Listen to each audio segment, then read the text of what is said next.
Pastor Praveen పగడాల హత్య అయి 7 రోజులు అయినప్పటికీ ఇంతవరకు పోస్ట్ మార్టం రిపోర్ట్ రాకపోవడం దేశంలో ఉన్న నాయకులందరినీ, దాదాపు 20 కోట్ల క్రైస్తవుల్ని అల్లకల్లోలం చేస్తుంది. లోకల్ మాజీ ఎంపీ హర్ష్ కుమార్ ఏమంటున్నాడు? పోస్ట్ మార్టం చేసిన వాళ్ళ మీదకి ప్రెషర్ వస్తుంది, పోలీసులకు పైనుండి గవర్నమెంట్ నుండి ప్రెషర్ వస్తుంది, అందుకని పోస్ట్ మార్టం రిపోర్టు బయట పెట్టట్లేదు, ఇది 100% హత్యే అని ఆయన దగ్గర రుజువులు ఉన్నాయి అని ఎంత క్లియర్గా మాట్లాడినప్పుడు ఎవరు చెప్పారు? పోలీసులే చెప్పారట. ఆయనకి పోస్ట్ మార్టం చేసిన వారే చెప్పారట. ఆయన మీడియాలో మాట్లాడుతుండగా ఆయన ఇన్వెస్టిగేట్ చేశారా? ఆయన దగ్గర ఉన్న రుజువులు సేకరించారా?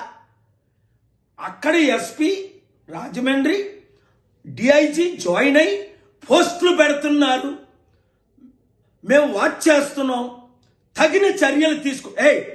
మీకెవడరా భయపడతాడు? ముఖ్యమంత్రులు ప్రధానమంత్రులకే నేను భయపడను. ఈరోజు చూసావా కాకినాడలో, చీరాల్లో దేశమంతా లక్షల మంది బయటకు వచ్చారు. 20 కోట్ల మంది క్రైస్తవులు, 300 కోట్ల మంది ప్రపంచంలో ఉన్నారు. ఇది హత్య, ముమ్మాటికి హత్య అని నేను వెళ్తున్న ఇన్వెస్టిగేషన్లో తేలింది. అక్కడ ప్రతి ఒక్కరూ పలుకుతున్నారు. మీకు హైదరాబాదు చౌటప్పల నుండి కొవ్వూరు వెళ్ళినంత వరకు గంటకి వీడియోలు చూపిస్తున్నారే. మరి యాక్సిడెంట్ అయితే యాక్సిడెంట్ ఎవరు చేశారు? ఏ కారు గుద్దింది? 4 సస్పెక్ట్ చేసాం, 3 మంది యాక్సిడెంట్ చేయలేదు, 1 కిందన వాలింది. ఏమై మాట్లాడుతున్నారు? అసలు మీరు మందు తాగి మాట్లాడుతున్నారా? మీరు డ్రగ్స్ వాడి మాట్లాడుతున్నారా? ఈ కన్ఫ్యూజన్ స్టేజ్ ఎందుకు? ఇప్పటికే ప్రధానమంత్రి మోదీ నా శిష్యుడు మిత్రులకి చెడ్డ పేరు ఉంది, ఆర్ఎస్ఎస్ లీడర్ అని. ఇంకా దేశానికి చెడ్డ పేరు తీసుకొస్తారా?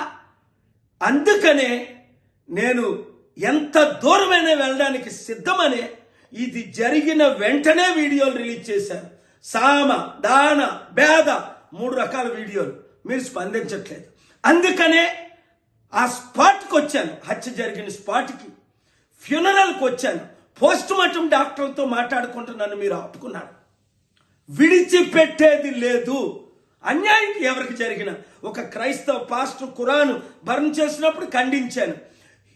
ఒక హిందూ రాముడు కరోనా ప్రియుడని ఒక క్రిస్టియన్ యాక్టర్ మాట్లాడినప్పుడు దేన్ని నేను ఖండించాను. ఇప్పుడు మరి కోట్ల మంది క్రైస్తవులకు అన్యాయం జరిగితే నేను సైలెంట్గా ఉండాలా? హిందువులారా, ముస్లింలారా, క్రిస్టియన్స్లారా, మానవత్వం ఉన్న ప్రతి ఒక్కరూ ఇలాంటి హత్యల్ని ఖండించండి, నాతో జాయిన్ అవ్వండి. సత్యం బయటకు వచ్చినంత వరకు సైలెంట్గా ఉండేదే లేదు.